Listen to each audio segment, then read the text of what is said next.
छगन भुजबळ यांच्या विरोधामध्ये शरद पवार गटाकडून मराठा उमेदवार दिला गेलाय। आज शरद पवार गटाची तिसरी यादी जाहीर झाली आणि यामध्ये माणिकराव शिंदे यांना उमेदवारी मिळालेली आहे। त्यामुळे येवल्याकडे आता संपूर्ण राज्याचं लक्ष लागलेलं आहे। प्रांजल कुलकर्णी माझे सहकारी आपल्या सोबत आहेत। प्रांजल, येवल्यामध्ये आता मराठा उमेदवार शरद पवार गटाकडून दिला गेलाय। कशा पद्धतीने या लढतीमध्ये याचा परिणाम पाहायला मिळेल, या फरक पडेल?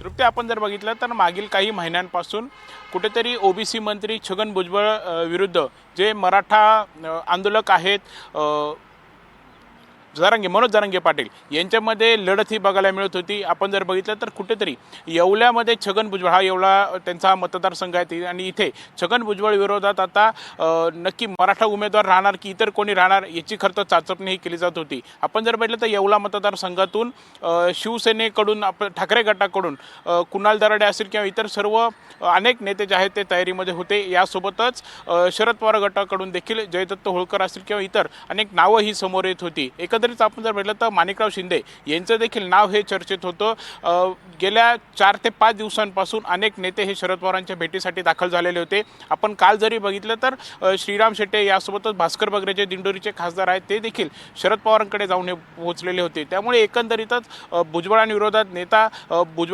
उमेदवार नक्की कोण असणार याकडे लक्ष लागलेलं असतानाच आता माणिकराव शिंदे यांना उमेदवारी ही देण्यात आलेली आहे। माणिकराव शिंदे हे कोण आहेत हे खरं तर आपण जाणून घेणार आहोत। माणिकराव शिंदे हे खरं तर येवल्यामधीलच आहेत आणि शरद पवारांचे अत्यंत निकटवर्ती म्हणून त्यांची ओळख आहे। यासोबतच माणिकराव शिंदे हे माजी आमदार माधवराव शिंदे यांचे पुत्र आहेत। माणिकराव शिंदेंनी जिल्हा बँकेचं संचालकपद हे भूषवलेलं आहे। त्यासोबतच मराठा विद्यारक प्रसारक संस्थेचे ते संचालक देखील राहिलेले आहेत। यासोबतच 2004 साली भुजबळांना येवल्यामध्ये खरं आणण्यामध्ये माणिकराव शिंदे यांचा मोठा वाटा होता। यासोबतच 2009 साली छगन भुजबळांविरोधातच शिवसेनेकडून माणिकराव शिंदे यांनी निवडणूक देखील लढवली होती।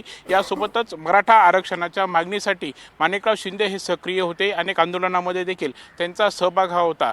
त्यामुळे एकंदरीतच आता येवल्यामध्ये मंत्री छगन भुजबळ यांच्या विरोधामध्ये मराठा चेहरा असलेले माणिकराव शिंदे यांना उमेदवारी ही देण्यात आलेली आहे। त्यामुळे एकंदरीतच या लढतीकडे खरं तर सर्वांचंच लक्ष लागलेलं आहे। आपण जर बघितलं तर येवल्यामध्ये मराठा मतदारांची देखील संख्या जी आहे ती मोठी आहे। त्यामुळे आता एकंदरीतच भुजबळांविरोधात मराठा चेहरा हा देण्यात आलेला आहे। आता खरं तर मनोज जरांगे यांची नक्की याबाबतचं काय प्रतिक्रिया येते, काय स्पष्टीकरण येते हे पाहणं महत्त्वाचं ठरणार आहे।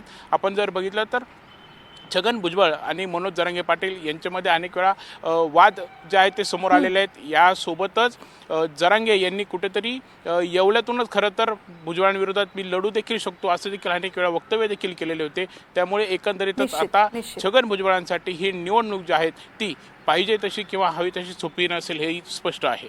निश्चित शरद पवार यांच्या या खेळीमुळे छगन भुजबळ यांना कशा पद्धतीने धक्का बसतो हे पाहणं महत्त्वाचं असेल। प्रांजल, धन्यवाद संपूर्ण माहितीसाठी।